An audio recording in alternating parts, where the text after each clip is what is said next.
Hey everyone, welcome to my channel, and today I will be reading Akatsu Extruder by Kenzu Kodoi on Tumblr. So let's get into it.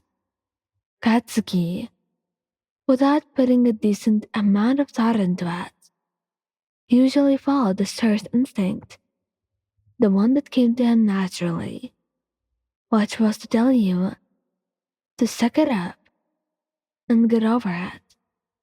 There was in fact plenty to get upset at him about. And this was definitely one of those things that made you very upset with him. He's callous. Not completely stupid though. And at first glance, he will assume that you're just being weaker than usual. To date someone like Katsuki Bakugou, you had to be one tough cookie to get used to all his outbursts and yelling sometimes. And avoid all his sensitivity.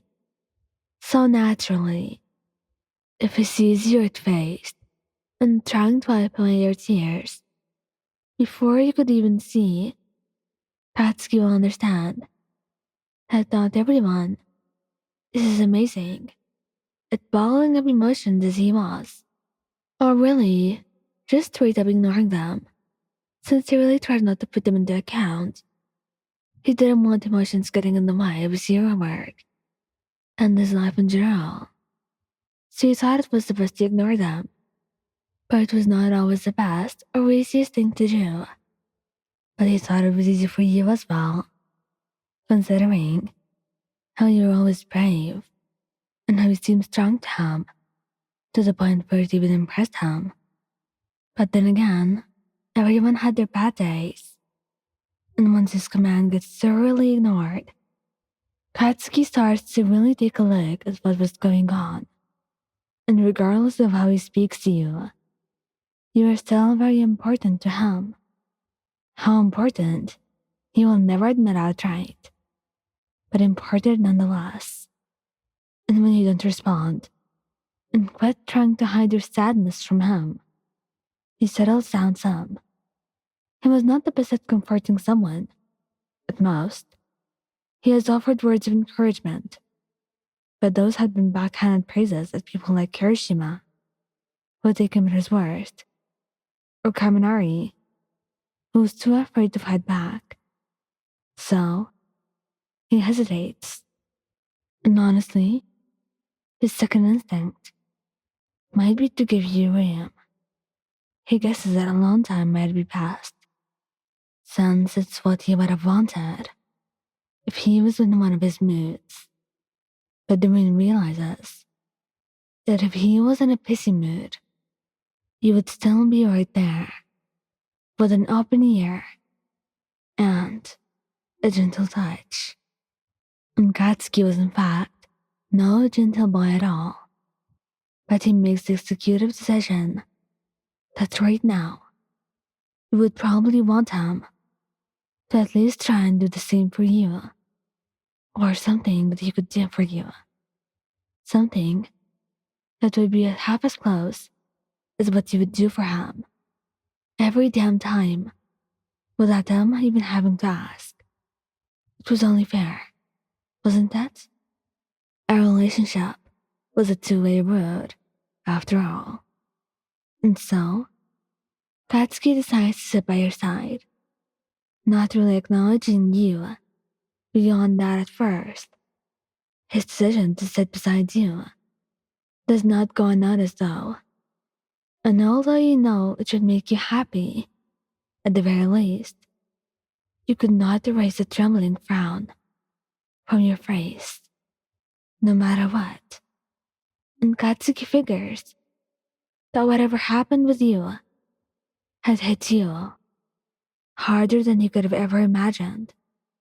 And he loved you, and he could not have wanted you to go through anything so terrible that you would feel so upset, that you would let yourself be so vulnerable, considering how you would always be guarded with your emotions.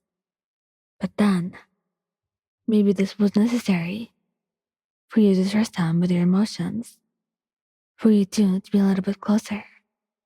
And so, without any other ideas in his mind, Katsuki starts with his plan C, going with it, as it was the very last thing that Katsuki could come up with.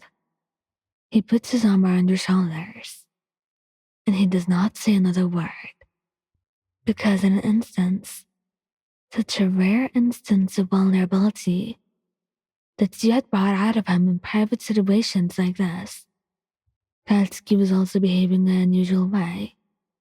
He's blushing and nervous because this was new to him.